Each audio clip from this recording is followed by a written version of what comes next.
is gonna start with this book, 1984 by George Orwell. I'm going to read a few chapters per video, so this is not going to be the whole book because first, I don't have that much time. Second, I prefer this way, like just a few chapters and then again the next video.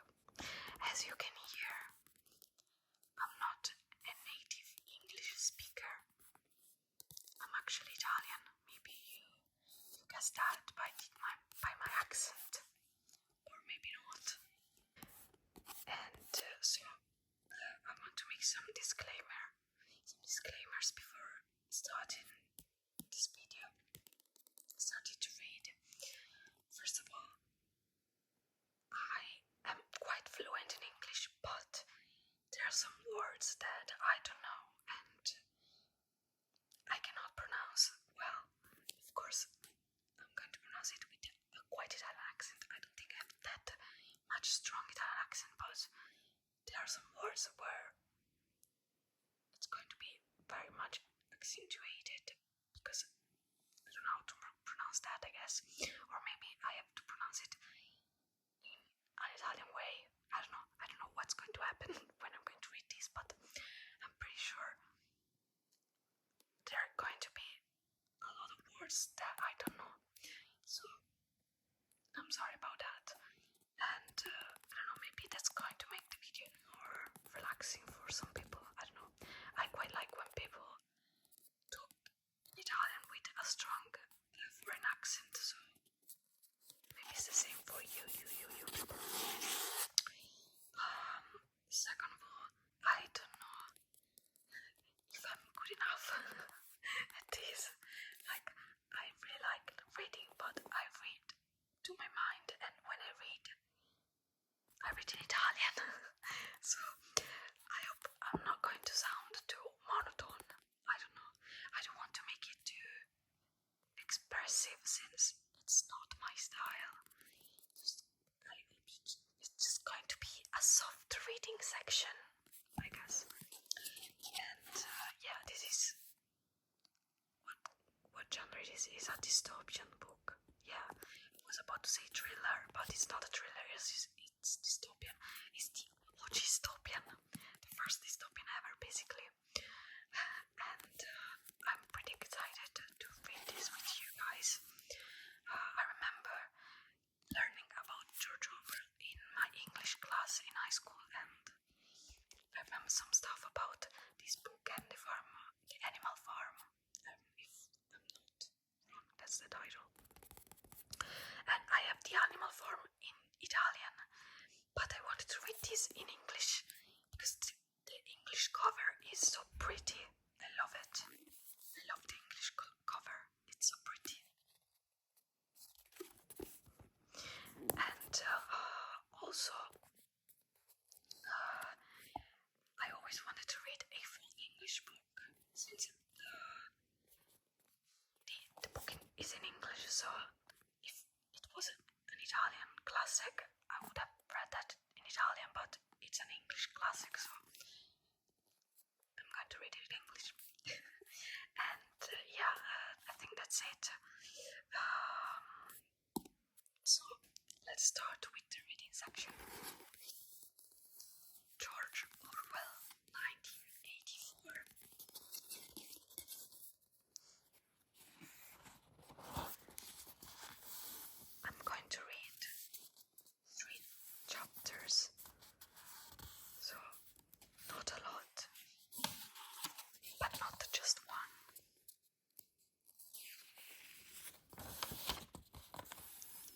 I'm gonna skip the note, sorry. I don't really read notes. Hope that's alright.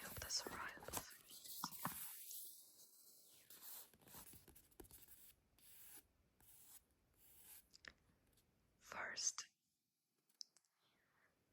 it was a bright, cool day in April, and the clocks were striking 13.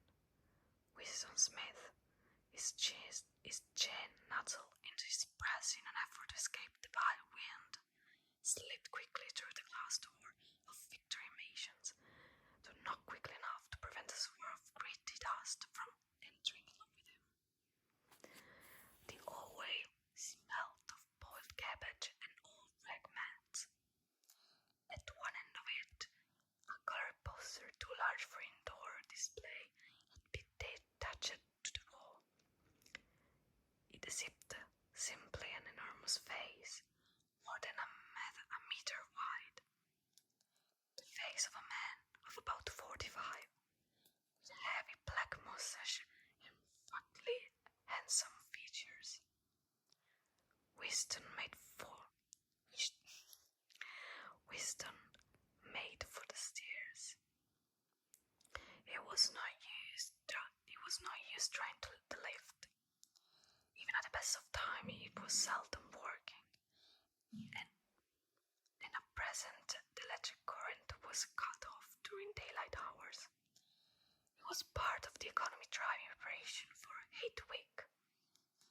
The flat was 7 flights up, and Winston, who was 39, had a varicose ulcer above his right ankle, went slowly, resting several times on the way.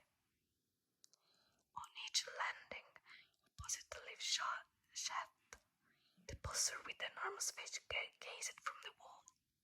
It was one of those pictures which are so contrived that the eyes follow you when you move. Big Brother is watching you.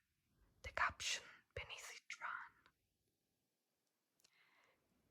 Inside the flat, a fruity voice was reading out a list of figures which had something to do with the production of pig iron.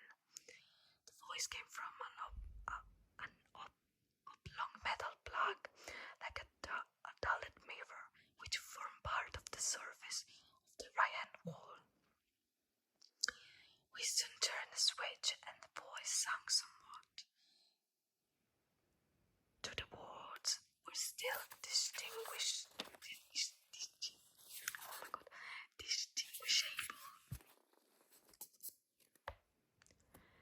The instrument, the telescreen it was called, could be dimmed, but there was no way of shutting it off completely. He moved over to the window, a smallish frail figure, the meagreness of his body merely emphasized by the blue overalls which were the uniform of the party. His hair was very fair, his face naturally sanguine, his skin roughened by coarse soap and blunt razor blades, and the cold of the winter that had just ended. Outside, even through the shut window pane, the water looked cold.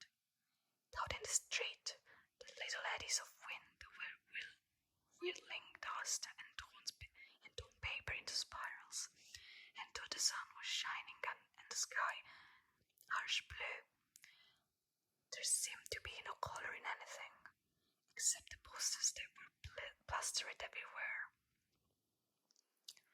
The black mustached face gazed down from every commanding corner. There was one on the house front immediately opposite. Big Brother is watching you, the caption said, while the dark eye looked deep into Winston's own. Down at the street level, another poster, torn at one corner, flapped fitfully in the wind, alternately covering and uncovering a single word, INGSOC. In the far distance, an helicopter skimmed down between roofs, hovered for an instant like a blue bottle, and darted away again with a curving flight. It was the police patrol, snooping into people's windows. The patrols did not matter, however, only the police mattered. Behind windows back, the voice from the telescreen was still babbling away about the big iron and the overfulfillment of the 9th three-year plan. The telescreen received and transmitted simultaneously any sound that Wisdom made above the level of a very low whisper would be picked up by it. Moreover, so long as he remained within the field of vision with the metal plug meant that he could be seen as well as heard. There was of course no way of knowing whether you were being watched at any given moment. How often or on what system the thought police plug in on an individual wire was guesswork. It was even conceivable that they watched everybody all the time, but at any rate they could plug in your wire whenever they wanted to. You had to date leave. From habit that became instinct. You had to date leave from habit that became instinct in the assumption that every sound you made was overheard, and except in the darkness, every movement scrutinized. Winston kept his back turned to the screen. It was safer, though as well knew. Even a back can be prevailing. A kilometer away, the Ministry of Truth, his palace of work, towered vast, wide above the grimy landscape. This, though with a sort of far distance, this was London, chef city of Airstrip 1. Itself the third most populous of the province of Oceania. He tried to squeeze out some childhood memory that should tell him whether London had always been quite like this. Were there always these vistas of rotting 19th century houses? Their sides shored up with polkas of timber, their windows patched with cardboard of their roofs with corrugated iron, their crazy garden walls sagging in all directions, and the bombed sides where the plaza dust will in the air and the wheelworms struggle over the herbs of rubble, and the place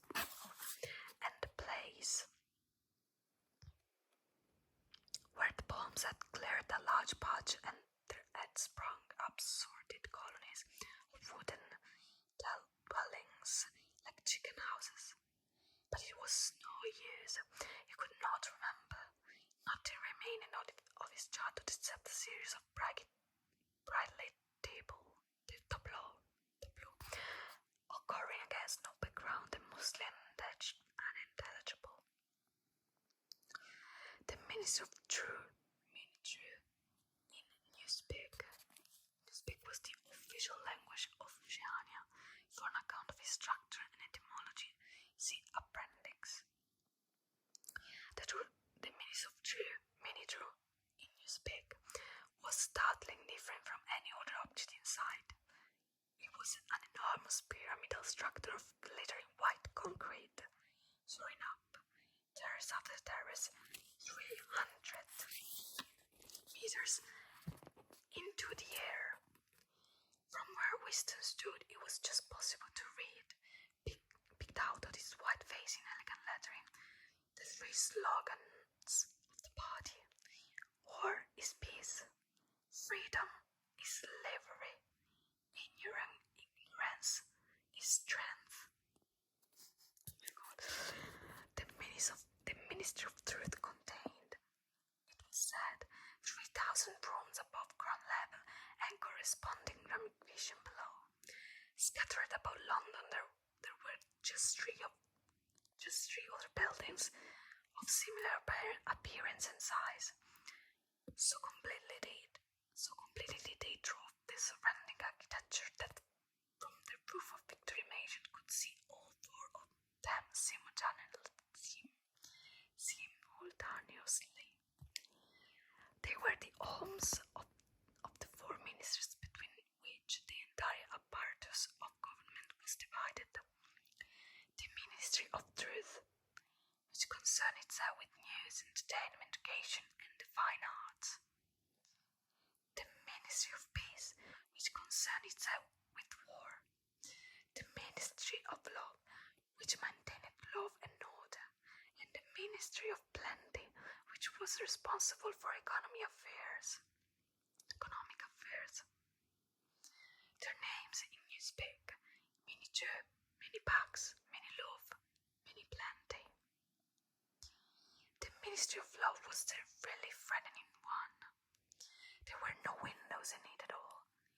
Winston had never been inside the Ministry of Law, nor within half of a kilometre of it. It was a place impossible to enter except on official business.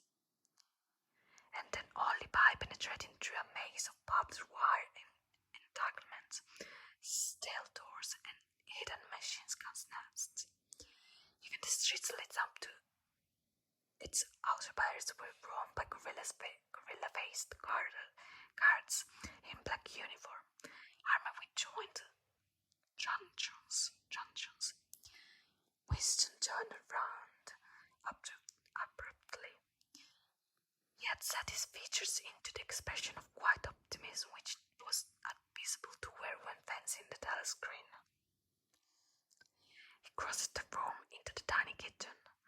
By leaving the minister at this time of the day, he had sacrificed his lunch in the canteen, and he was aware that there was no food in the kitchen except a hunk of dark-colored bread which had got to be saved for tomorrow's breakfast. He took down from the shelf a bottle of colorless liquid with a plain white label marked Victory Gin. It gave off a sickly oily smell as of Chinese race spirit. Winston poured out nearly a teacup full, left himself for a shock, and gulped down like a dose of medicine. Instantly his face turned scarlet and the water ran out of his eyes.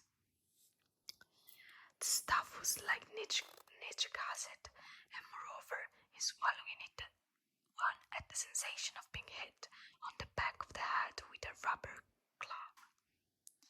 The next moment, however, the burning in his belly died down and the ward began to look more cheerful.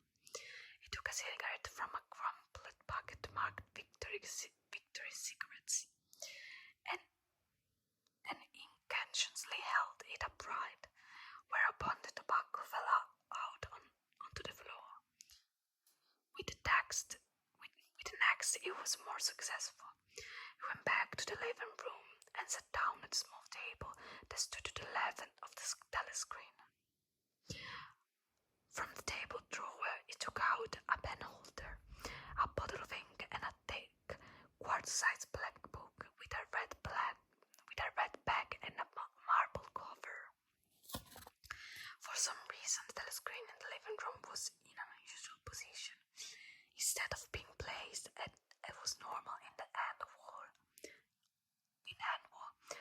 where he could command the whole room, it was in the longer wall, opposite the window.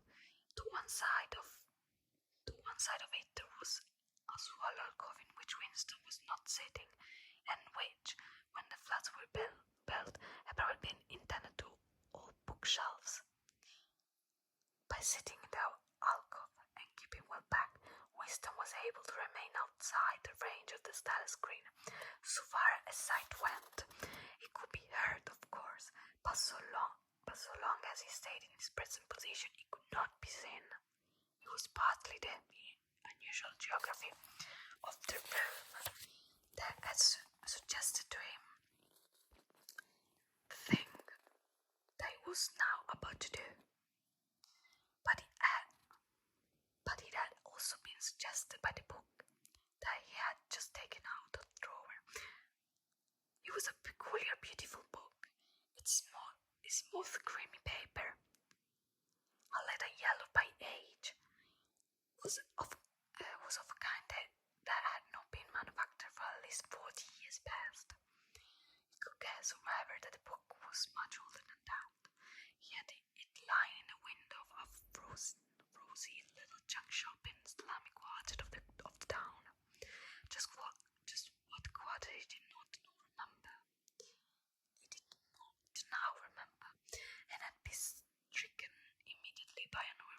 decide to possess it. Party members were supposed not to go into ordinary shops dealing on the free market, it was called, but the rule was not strictly kept because there were various things such as shoelaces and razor blades, which it was impossible to get hold of in any other way. He had given a quick glance up and down the street and then had slipped inside and bought the book for $2.50. At the time he was not conscious of wanting it for any particular purpose. He had carried it guiltily home in his briefcase, even with nothing written in it. It was a compromising possession. The thing that he was about to do was to open a diary. This was not illegal. Nothing was illegal since there were no longer any laws. But if detected, it was reasonably certain that he would be punished by death, or at least by 25 years in forced labor camp. Winston whipped the name into the penholder and sucked it to get the grease off. The pen was an archaic instrument, seldom used even for signatures, and he had procured one fortunately and with some difficulty, simply because of a feeling that the beautiful creamy paper deserved to be written on with a real name instead of being scratched with an ink pencil. Actually, he was not used to writing by hand. Apart from very short notes, it was usually to dictate everything into the speaker right, which was of course impossible for his present purpose. He dipped the pen into the ink, and then fluttered just for a second. A tremor had gone through his palms. To mark the paper was the decisive act. His mouth clumsy letter he wrote, April 4th, 1984. He sat back. A sense of complete helplessness descended upon him. To begin with, he did not know with any certainty that it was 1984. He must be round about that date, since he was fairly sure that his age was 39, and he believed that he had been born in 1944 or 1945. But it was never possible nowadays to pin down any date within a year or two. For whom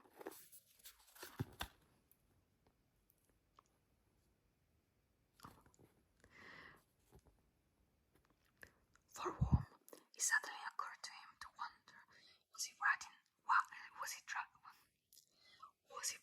this diary for the future for the unborn?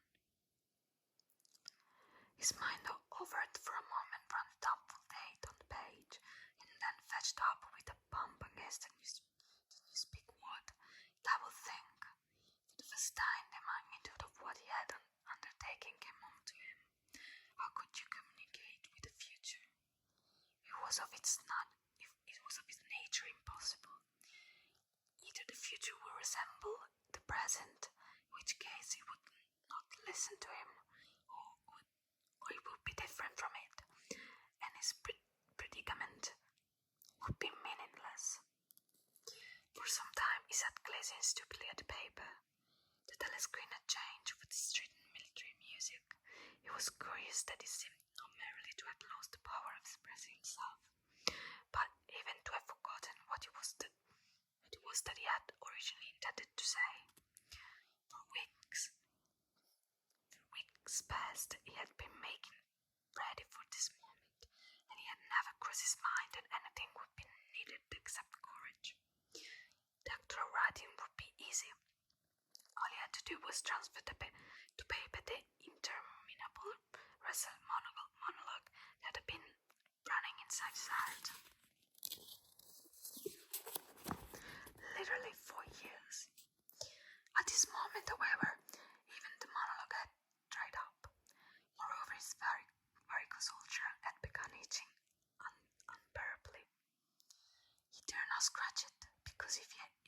so it always became inflamed. The seconds were ticking by. He was conscious of nothing except the blankness of the page in front of him, the itching of the skin above his ankle, the blaring of the music, and a slight buzzing caused by the gin. Buzziness caused by the gin. Suddenly, he began writing in sheer panic, all imperfectly aware of what he was setting down. His small but childish handwriting struggled up and down the page, shedding first its capital letters and finally even its full stops. April 4th, 1984. Last night to the flicks. All war films. One very good one of a ship full of refugees being bombed somewhere in the Mediterranean. Audience much amused by shots of a great huge fat man trying to swim away with a helicopter after him. First you saw him wallowing along in the water like a porpoise. Then you saw him tow the helicopter's gunsight. Then he was full of holes and the sea ran him toward the pink and he sunk, and suddenly, as though the holes had let him to water. Audience shot him with laughter when he sunk. Then you saw a lifeboat full of children with a helicopter hovering over it. There was a middle-aged woman, might have been a Jewess, sitting up in the boat with a little boy about 3 years old in his arms. Little boy screaming with fright and hiding his head between her breast as it was trying to pour right into her, and the woman put her arms around him and comforted him, although she was blue with fright herself, all the time covering him up as much as possible as if she thought her arms could cap the bullets of him. Then the helicopter landed a 20 kilo bomb in among them terrific flash, and the boat went all to Matchwood. Then there was a wonderful shot of a child's arm going up, right up into the air. A helicopter with a camera in its nose must have followed it up, and there was a lot of applause from the party seats. But a woman down in the broad part of the house suddenly started aching up, fuss and shutting their didn't. Out fuss shoved it not in front of kids. It ain't right, not in front of kids. It ain't until the police turned her out. I don't suppose anything happened to her. Anybody cares what the bro says. Typical bro reaction. They never. Winston stopped writing, partly because he was suffering from cramp. He did not know why he had made him pour out this stream of rubbish. But the curious thing was that while he was doing so, a totally different memory had clarified itself in his mind, to the point where he almost felt equal to writing it down. It was, he now realized, because of this other incident that he had suddenly decided to come home and began the diary today. It happened that morning at the ministry, if anything so nebulous could be said to happen.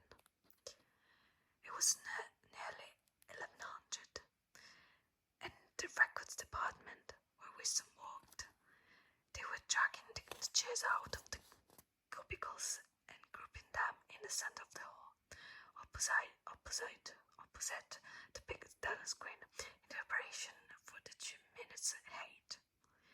Winston was just taking his place in one of the middle rows when 2 people whom he knew by sight but had never spoke to came unexpectedly into the room. One of them was a girl who he often passed in the corridors. He did not know her name, but he knew that she worked in the fiction department, presumably since he had sometimes seen her with oily hands and carrying a spanner. She had some mechanical job on one of the novel writing machines. She was a bold-looking girl, of about 27, with thick dark hair, a freckled face, and swift athletic movements. A narrow scholar's eyes, emblem of the Junior Anti-Sex League, was worn several times around her waist, the waist of her overalls, just tightly enough to bring out the ship lines of her hips. Winston has disliked her from the very first moment of seeing her. He knew the reason. It was because of the atmosphere of Okie Fields and cold baths and community hikes and generally manless which she managed to carry about with her. He disliked nearly all women, especially the young and pretty ones. It was always the women, and above all the young ones, who were the most bigoted heads of the party, the swallowers of slogans, the amateur spies, and nosers out of unorthodoxy. But this particular girl gave him the impressions of being more dangerous than most. Once when they passed in the corridor, she had given him a quick sidelong glaze, which seemed to pierce right into him, and for a moment he filled him with black terror. The idea had even crossed his mind that she might be an agent of the tough police. That, it was true, was very unlikely. Still, he continued to feel a peculiar uneasiness, which had fear mixed up in it as well as hostility, whenever she was anywhere near him. The other person was a man named O'Brien, a member of the inner party and holder of some post so important and remote that Winston had only a dim idea of its nature. A momentary hush passed over the group of people round the chairs as they saw the black overalls of an inner party member approaching. O'Brien was a large, burly man with a thick neck and a coarse, humorous, brutal face. In spite of his formidable appearance, he had a certain charm of manner. He had a trick of resettling his spectacles on his nose, which was disarming in some indefendable way, curiously civilized. He was a jester which, if anyone had still thought in such term, might have recalled an 18th century nobleman offering his snuff-box. Winston had seen O'Brien perhaps a dozen times in almost as many years. He felt deeply drawn to him, and not solely because he was intrigued by the contrast between O'Brien's urban manner and his breastfighter's physique. Much more it was because of secret held belief, or perhaps not even belief. That is very weird. I'm sorry. Much more it was because of a secretly held belief, or perhaps not even a belief, merely a hope that O'Brien political orthodoxy was not perfect. Something in his face suggested it irresistibly. And again, perhaps, it was not even orthodoxy that was written in his face, but simply intelligence. But at any rate, he had the appearance of being a person that could talk to. If somehow you could cheat to the teleskin and get him alone. Winston had never made the smallest effort to verify the guess. Indeed, there was no way of doing so. At this moment, O'Brien glanced at his wristwatch, so it was nearly 1100, and eventually decided to stay in the breakfast apartment until Jimmy's aid was over. He took a chair in the same row as Winston, a couple of places away. A small sandy-haired woman who worked in the next cubicle to Winston was between them. The girl with dark hair was sitting immediately The next moment, a hideous grinding scream as of some monstrous machine running without oil burst from the big telescreen, and at the end of the room, it was a noise that set one's teeth on edge and bristled the ear of the back of one's neck. The aid had started. As usual, the face of Emmanuel Goldstein, the enemy of the people, had flashed onto the screen. There were hisses here and there among the audience. The little senior woman gave a squeak of mingled fear and disgust. Goldstein was the renegade and black-sided who once long ago, how long ago nobody quite remember, had been once of the leading figure of the party, almost on a level with Big Brother himself, and then had engaged in counter-revolutionary activity, had been commended to that, and had mysteriously escaped and disappeared. The programs of the 2-minute aids varied from day to day, but there was none in which Goldstein was not the principal figure. He was the primal traitor, the earliest defiler of the party's purity. All subsequent crimes against the party, all treacheries, acts of sabotage, heresies, deviations sprang directly out of his teaching. Somewhere or other he was still alive and hatching his conspiracies, perhaps somewhere beyond the sea, under the protection of his foreign paymasters. Perhaps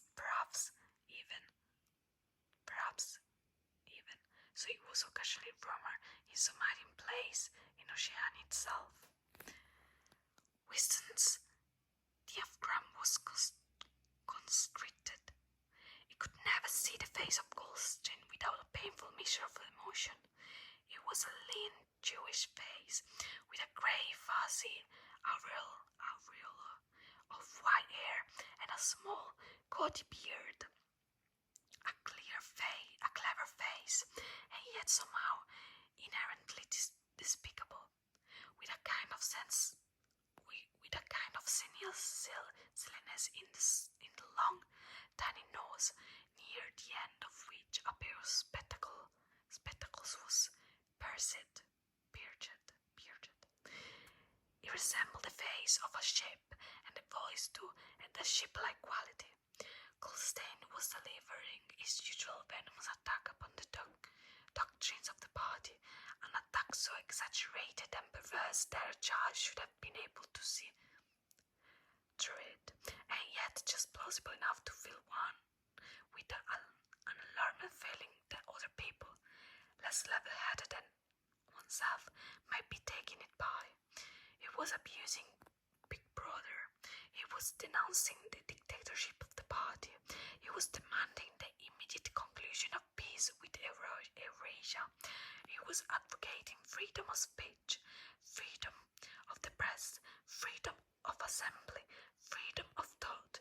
He was crying hysterically that the revolution had been betrayed, and all this in rapidly polysyllabic speech, which was a sort of parody of the habitual style of the orators of the party, and never contained newspeak words, more newspeak words indeed than any party member would normally use in real life, and all the while, lest one should be in any doubt as to the reality which Goldstein's speeches claptrap covered behind his head on teleskin.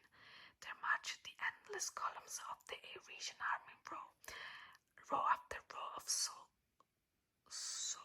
solid-looking men with expressionless Asiatic faces,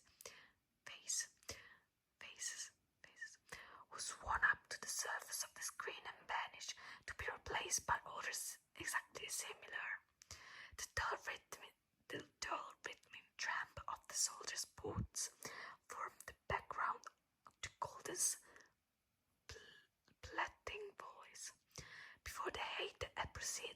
proceeded. For 30 seconds, uncountable exclamations of rage were breaking out from all the people in the room. The self-satisfied ship-like face on the screen and the terrifying power of the original behind it were too much to be borne.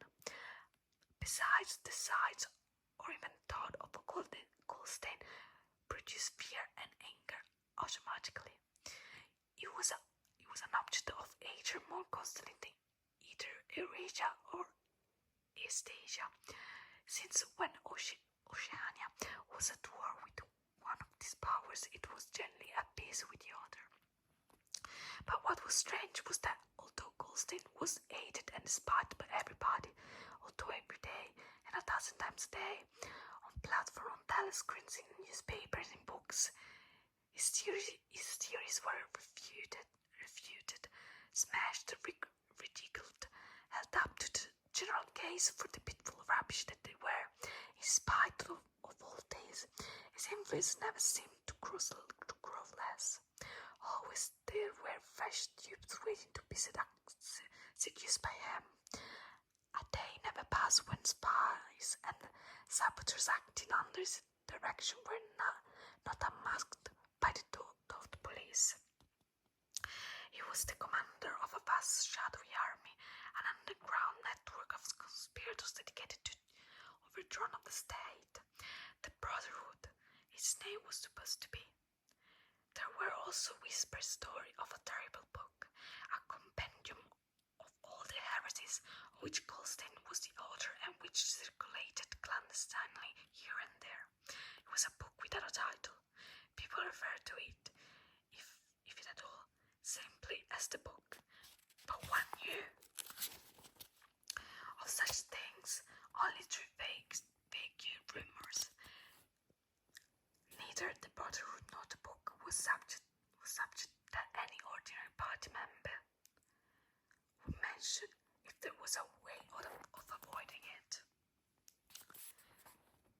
In its second minute, the hate rose to a frenzy.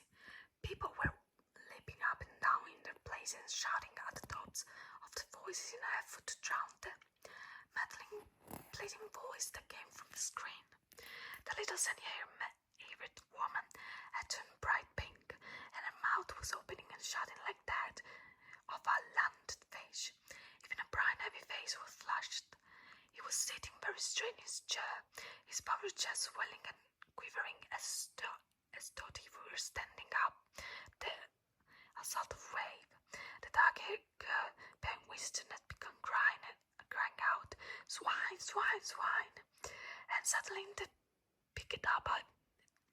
she picked up a heavy newspaper dictionary and flung it at the screen.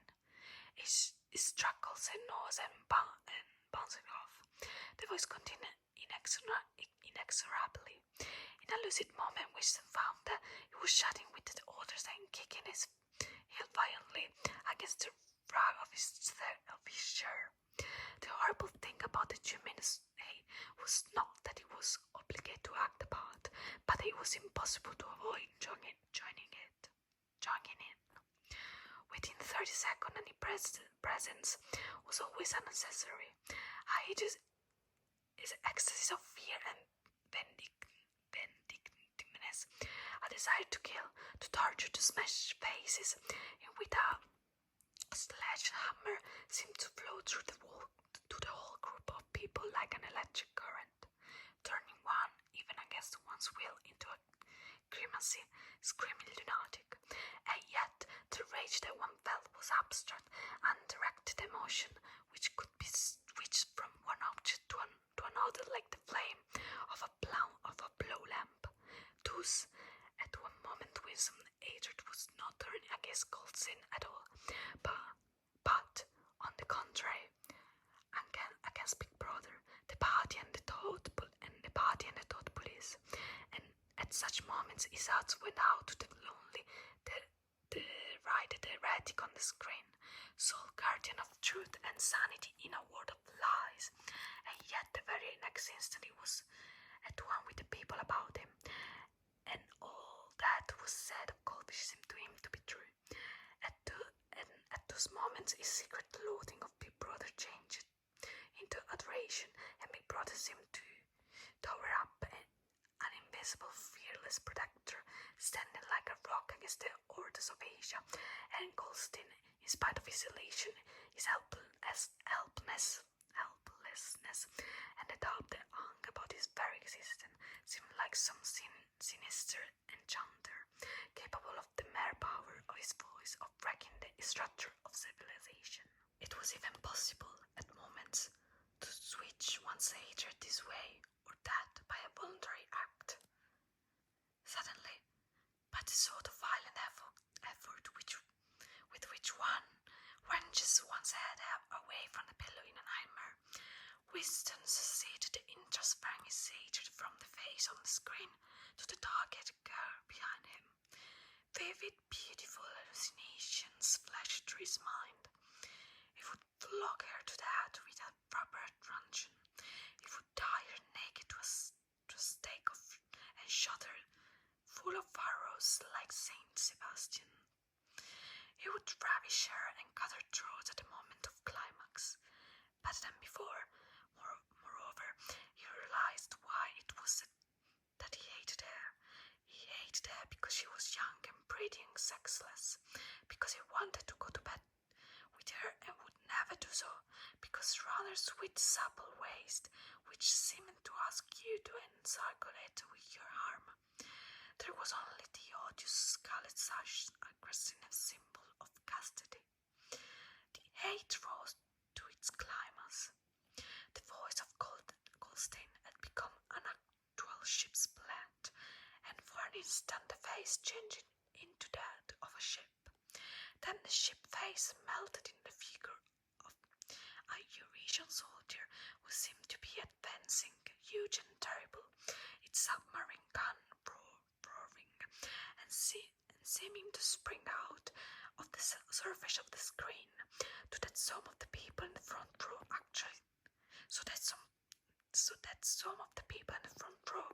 actually flinched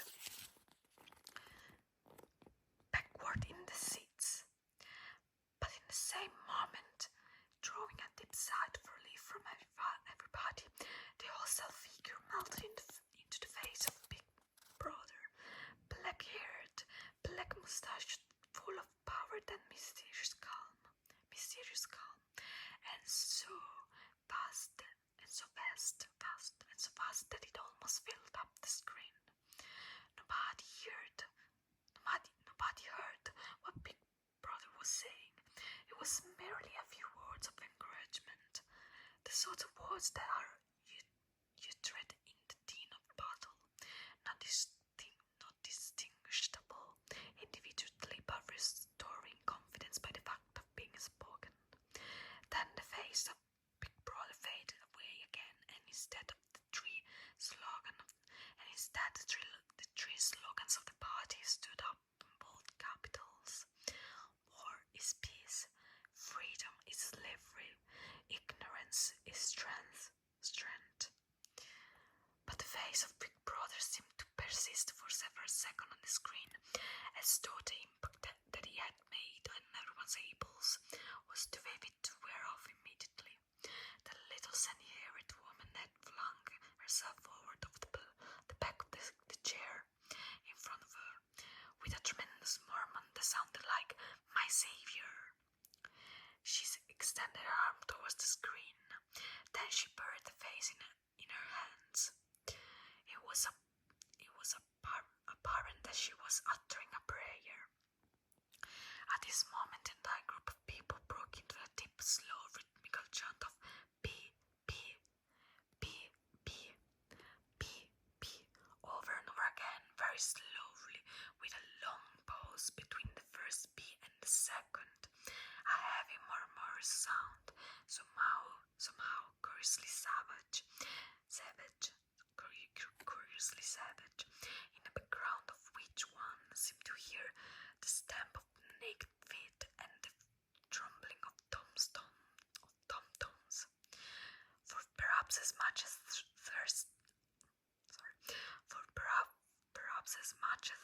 seconds, they kept it up. was a refrain that was often heard in moments of overwhelming emotion.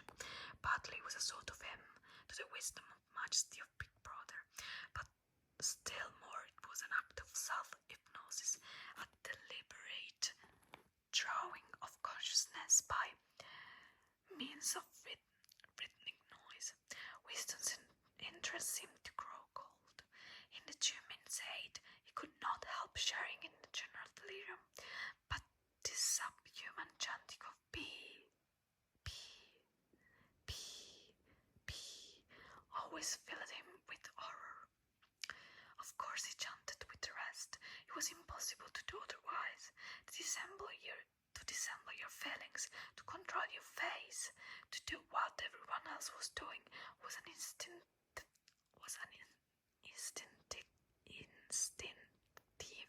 reaction. But there was a space of a couple of seconds during which the expression in his eyes might conceivably have betrayed him. And it was exactly at this moment that the significant thing happened. If indeed it did happen. Momentarily it caught O'Brien's eye. O'Brien had stood up. He had taken off his spectacles and was in the act of resettling them on his nose with his characteristic gesture. But there was a fraction of a second when their eyes met, and for as long as it took to happen, Winston knew. Yes, he knew that O'Brien was thinking the same thing as himself. An unmistakable message at the best. It was a thought that their 2 minds had opened, and the thoughts were flowing from. It was a door. Their minds had opened, and their thoughts were flowing from one into the other through their eyes. I'm with you, O'Brien seemed to say to him. I know precisely what you're feeling. I know all about your contempt, your hatred, your disgust. But don't worry, I am on your side. And then the flash of intelligence was gone, and O'Brien's face was indestructible as everybody else's. That was all, and it was already uncertain whether it happened. Such incidents never had any sequel. All that they did was to keep alive in him the belief or hope that others beside himself were the enemies of the party. Perhaps the rumors of vast underground conspiracies were true, after all. Perhaps the Brotherhood really existed. It was impossible, in spite of all endless arrests and convictions and executions, to be sure that the Brotherhood was not simply a myth. Someday he believed in it. Some days not. There was no evidence, only fleeting glimpses that might mean anything or nothing. Snatches of overheard conversations, faint scribbles of lavatory walls. Once even, when 2 strangers met, a small movement of their hands which had locked, and thought it might be a signal of recognition.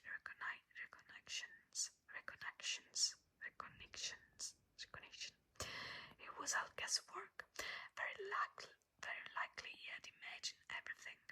He had come back to his cubicle without looking at O'Brien again. The idea of following up their momentary contact hardly crossed his mind. It would have been unconceivably dangerous, even if he had known to set up about doing it. For a second, 2 seconds, they exchanged an equivocal glance, and that was the end of the story. But even that was a memorable event in the locked loneliness in which one had to live. Winston rose in himself and sat up straighter. He let out a plunge. The chin was rising from his stomach. His eyes were focused on the page.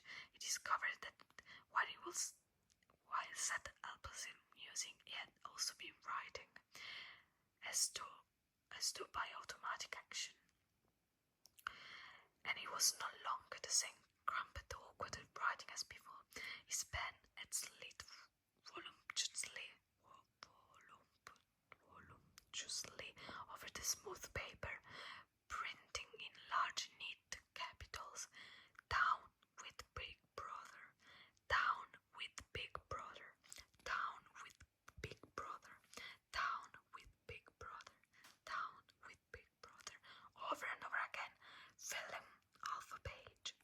He could not help feeling a twinge of panic. It was absurd, since the writing of those particular words was not more dangerous than the initial act of opening the diary. But for a moment he was tempted to tear out the spoiled pages and abandon the enterprise altogether. He did not do so, however, because he knew that it was useless. Whether he wrote "down with Big Brother" or whether he refrained from writing made no difference. Whether he went on with the diary or whether he did not go on with it made no difference. The thought police would get him just the same. He had committed, would still have committed, even if he had never set pen to paper, the essential crime that contained all others themselves. Tough crimes, they call it. Thought crime was not a thing that could be concealed for even. You might dodge yourself for a while, even for years, but sooner or later they were bound to get you.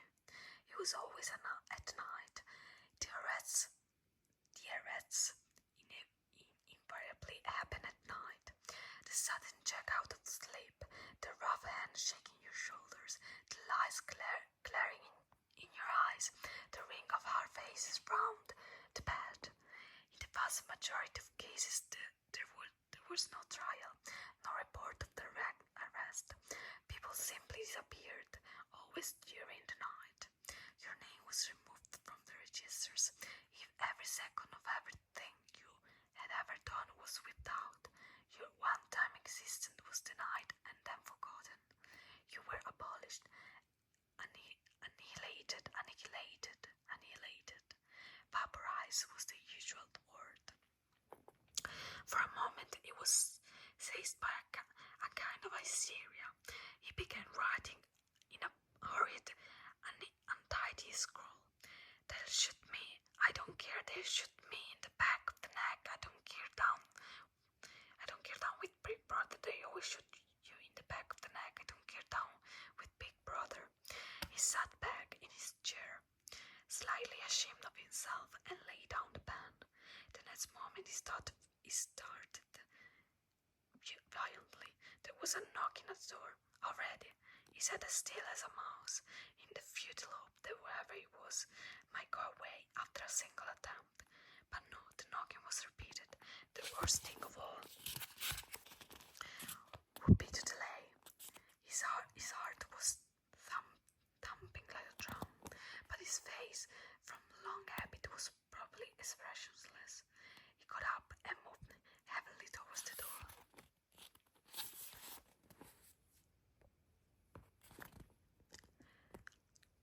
Second, as he put his hand to the doorknob, Winston saw that he had left the diary open on the table. "Down with Big Brother" was written all over it, in letters almost as big enough to be legible across the room. It was an inconceivably stupid thing to have done, but he realized, even in his panic, he had not wanted to smudge the creamy paper by shutting the book while the ink was wet. He drew in his breath and opened.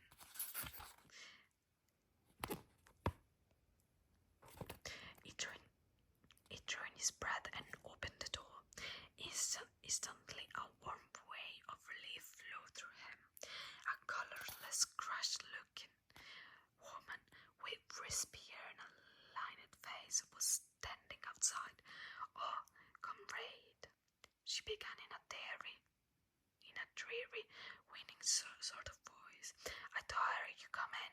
Do you think you could come across and have a look at our kitchen sink? It got blocked up and it was Mrs. Parsons, the wife of the neighbor of the same floor. Mrs. was a word somewhat disconcerting said by the party. You were supposed to call everyone comrade, but with some women one use it instinctively. She was a woman of about 30, but looking much older. One had the impression that there was dust in the creases of her face. Winston followed her down the passage.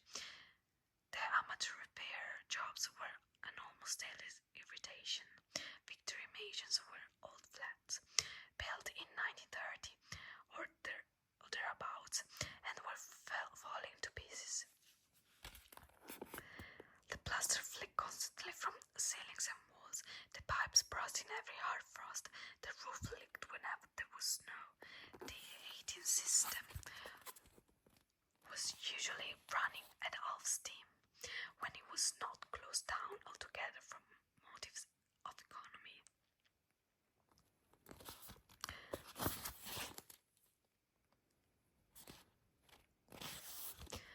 Repairs, except what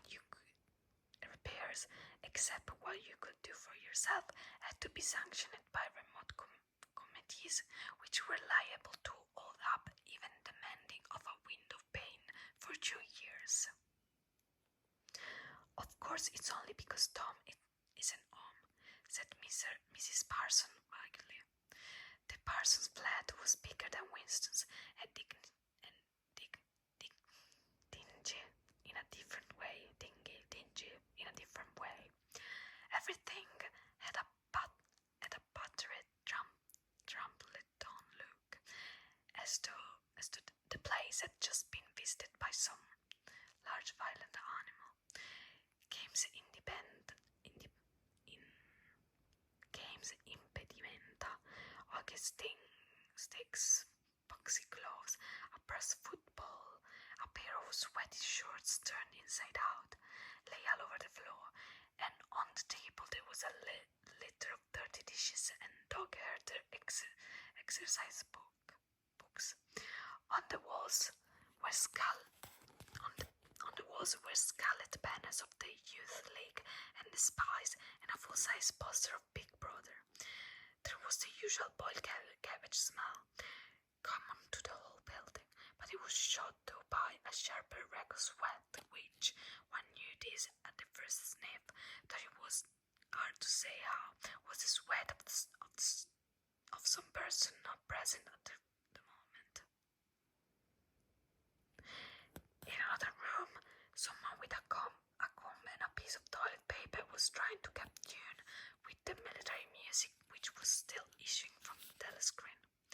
It's the children, said Mrs. Parsons, casting half apprehensive glance at the door.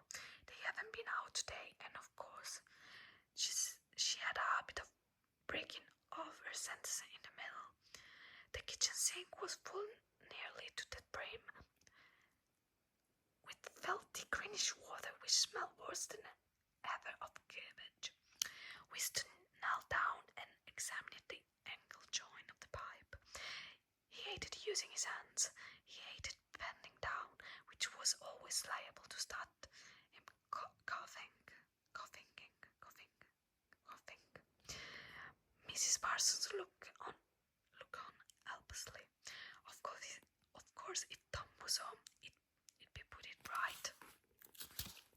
In a moment, she said. He loves anything like that. Is ever so good with his hands, Tom is. Parsons was Winston's fellow employee at the Ministry of Truth. He was a fetish but active man of paralyzing stupidity, a mass of imbecile enthusiasms, one of those completely unquestioning, devoted drudges of whom more even than on the thought police the stability of the party depended. At 35 he had just been unwilling evinced from the Youth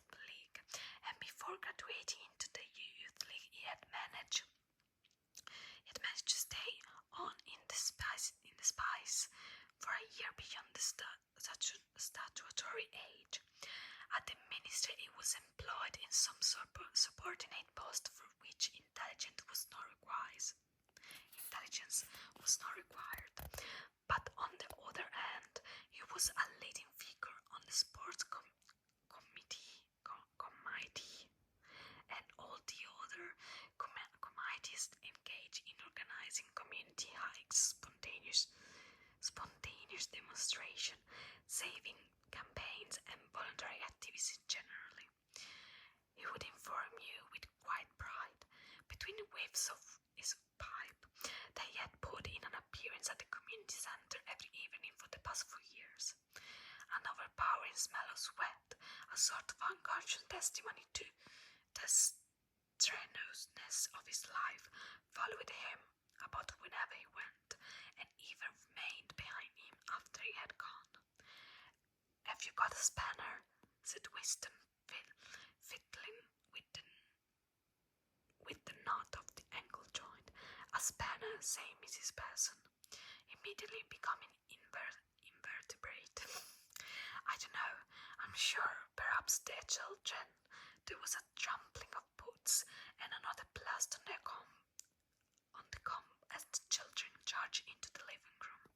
Mrs. Parsons bought the spanner. Winston let out the water and disgustedly removed the cloth of human hair. The head plucked up the pipe. He cleaned its finger as best as he could in the cold water from the tap, and went back into the other room.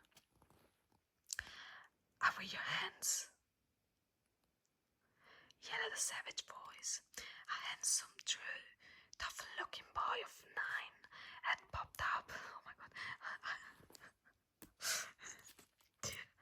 A handsome, tough-looking boy of 9 had popped up from behind the table and was menacing him with a toy automatic pistol, while his small sister, about 2 years younger, made the same gesture with a fragment of wood. Both of them were dressed in the blue shorts, grey shirts, and red neckerchiefs, which were the uniform of spies. Winston raised his hand above his head, but with an uneasy feeling. So vicious was the boy's demeanour that it was not altogether a game. "You're a traitor!" yelled the boy. "You're a total criminal! You're a Eurasian spy! I'll shoot you! I'll vaporize you! I'll send you to the salt mines!" Suddenly they were both leaping round him, shouting traitor and total criminal. The little girl imitating her brother in every movement. He was somehow slightly frightening, like the gambolling of tiger cubs, which will soon grow into man-eaters. There was a sort of calculating ferocity in the boy's eyes, a quite evident desire to hit or kick Winston, and a consciousness of being very nearly big enough to do so.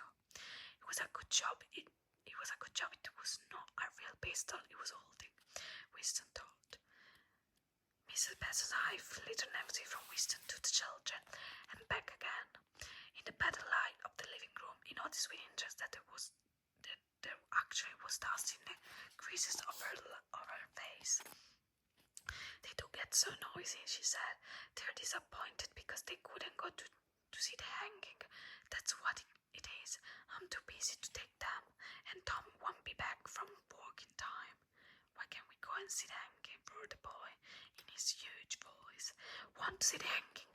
Want to see the hanging?" chanted the little girl, still capering around. "Some Eurasian prisoners guilty of war crimes were to be hanged in the park that evening." Winston remembered. This happened about once a month, and was a popular spectacle. Children always clamoured to be taken to see it.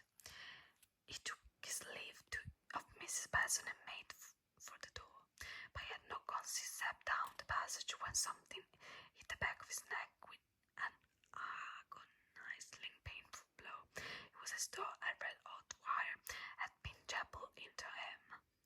He spun round just in time to see Mrs. Bagel dragging her son back into the doorway, while the boy, poking staying below the boys as the door closed on him.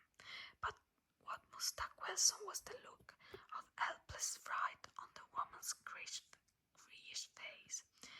Back in the flat, he stepped quickly past the telescreen and sat down at the table again, still rubbing his neck. The music from the telescreen had stopped. Instead, a clipped military voice was reading out, with a sort of blutter relish, a description of the armaments of the new floating fortress, which had just been anchored between Iceland and the four islands. With those children, he thought, that wretched woman must lead a life of terror. Another year, 2 years, and they would be watching her night and day for symptoms of unorthodoxy. Nearly all children nowadays were horrible. What was worst of all was that by means of such organizations as the spies, they were systematically turned into ungovernable little savages. And yet this produced in them no tendency whatever to rebel against the discipline of the party. On the contrary, they adored the party in everything connected with it. The songs, the processions, the banners, the hiking, the drilling with dummy rifles, the yelling of slogans, the worship of Big Brother. It was all a sort of glorious game of them. All the ferocity was turned outwards, against the enemy of the state, against the foreigners, traitors, saboteurs, thought criminals. It was almost normal for people over 30 to be frightened of their own children, and with good reason, for hardly a week passed in which the Times did not carry a paragraph describing how some eavesdropping little snake, child hero was the phrase generally used, had overheard some compromising remark and denounced his parents to the thought police. The sting of the catapult bullet had worn off. He picked up his pen alertly, wondering whether he could find something more to write in his diary. Suddenly, he began thinking of O'Brien again. Years ago, how long was it? 7 years it must be. He had dreamed that he was walking through a pitch dark room, and someone sitting to one side of him had said as he passed, "We shall meet in a place where there is no darkness." It was said very quietly, almost casually, a statement, not a comment. He had walked on without pausing. What was curious was that at the time, in the dream, the words had not made much impression on him. It was only later, and by degrees, that they had seemed to take on significance. He could not now remember whether it was before or after having the dream that he had seen O'Brien for the first time, nor could he remember when he had first identified the voice as O'Brien's, but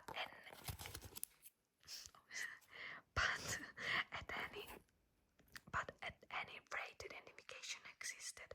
It was O'Brien who had spoken to him out of the dark. Winston had never been able to feel sure, even after this morning's flash of the eyes, it was still impossible to be sure whether O'Brien was a friend or enemy. Nor did it even seem to matter greatly. There was a link of understanding between them, more important than affection or partisanship. We shall meet in the place where there is no darkness," he had said. Winston did not know what he meant, only that in some way or another it would come true. The voice from the telescreen paused. A trumpet call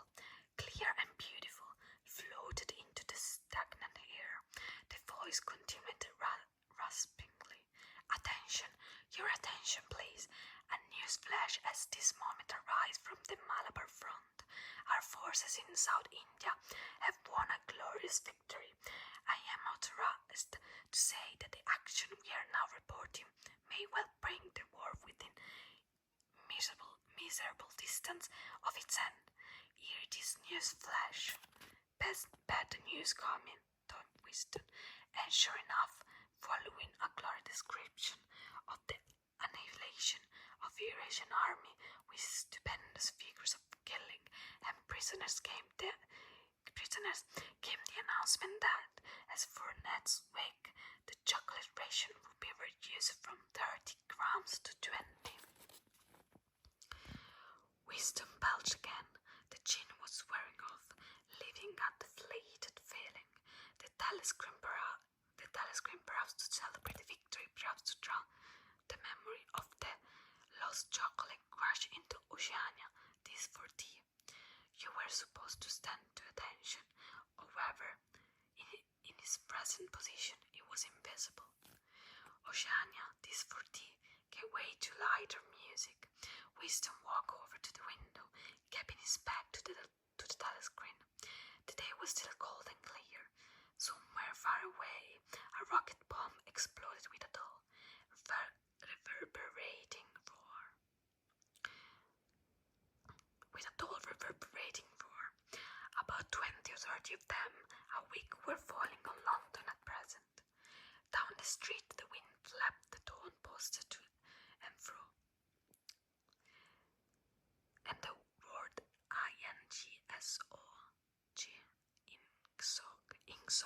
ingsoc, fitfully appeared and vanished. Ingsoc, the sacred principle of ingsoc. Newspeak, doublethink, the mutability of the past.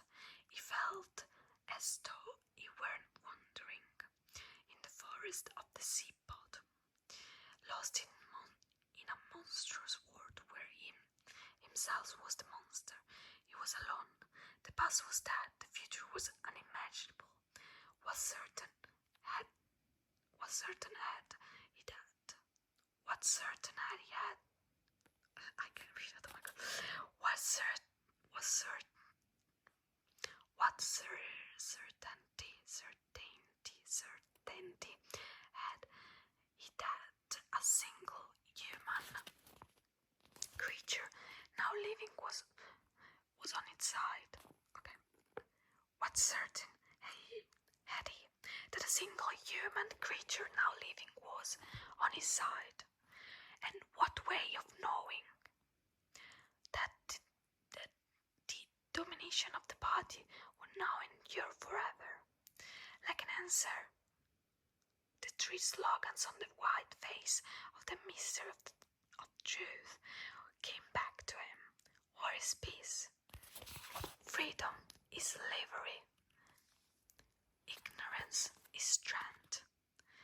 He took a 25-cent piece out of his pocket.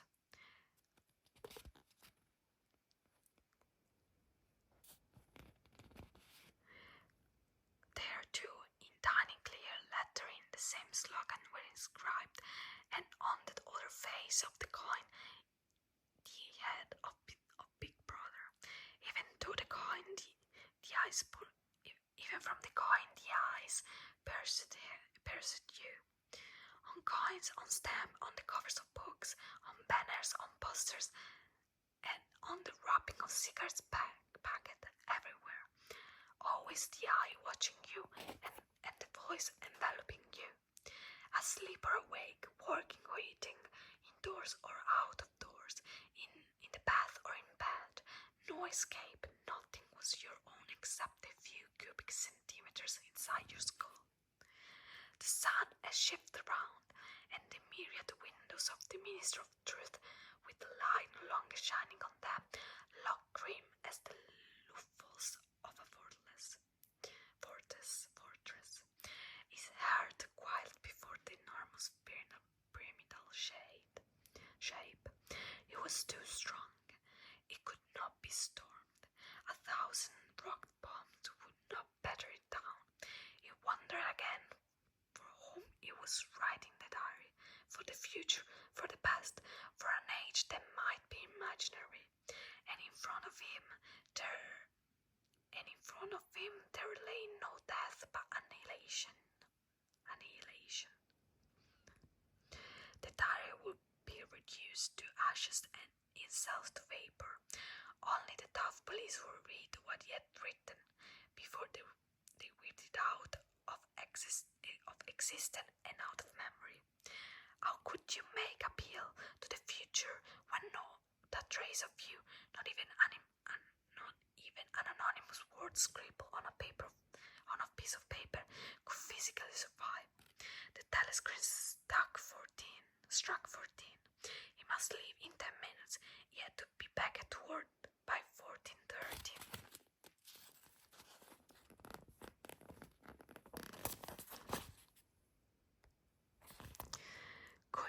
Curiously, the chiming of the hours seemed to have put new heart into him. He was a lonely ghost uttering a truth that nobody would ever hear, but so long as he uttered it in some obscure way, the continuity was not broken. It was not by making yourself heard, but by saying that but by staying sane, that you carried on the human heritage. He went back on the table, dipped his pen, and wrote.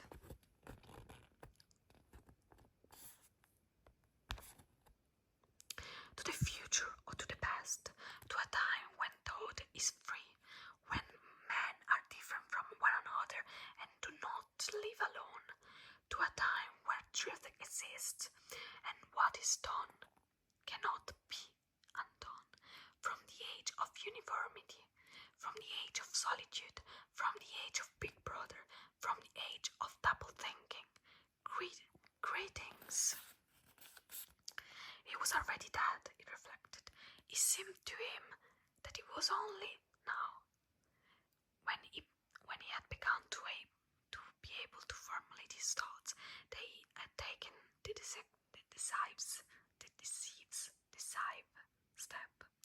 The consequences of every act are included in the act itself, he wrote. That crime does not entail death, that crime is death. Now that he had recognized himself as a dead man, it became important to stay alive as long as possible. 2 fingers of his right hand were ink-stained. It was exactly the kind of detail that might betray you. Some nosing zealot in the ministry, a woman probably, someone like that little sandy-haired woman, or the dark-haired girl from the fiction department, might start wondering why he had been writing during the lunch interval, why he had used an old-fashioned pen, why he had been writing, and then drop ironed in the appropriate quarter. He went to the bathroom and carefully scrabbled the ink away with a gritty dark brown soap, which rasped your skin like sandpaper and was therefore well adapted for this purpose. He put the diary away in drawer. It was quite useless to think of hiding it, but he could at least make sure whether or not its existence had been discovered. A hair laid across the page ends was too obvious. With the tip of his finger, he picked up an indivisible grain of whistleless dust and deposited it on the corner of the cover, where it was bound to be shaken off if the book was moved. So that's it for today's video. As you can see, the lights has changed, and that's because it took me at least 3 hours to make this video, because I had some things to do and cannot stay in this position for a long time. So I hope that's not too big of a problem, but I don't think so. Even though I much prefer the lights that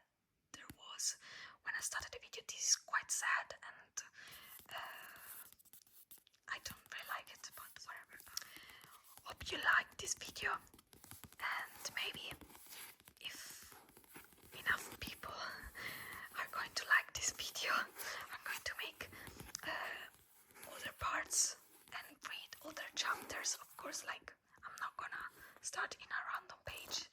I'm going to keep reading from where we stopped. That's it. See you again in the next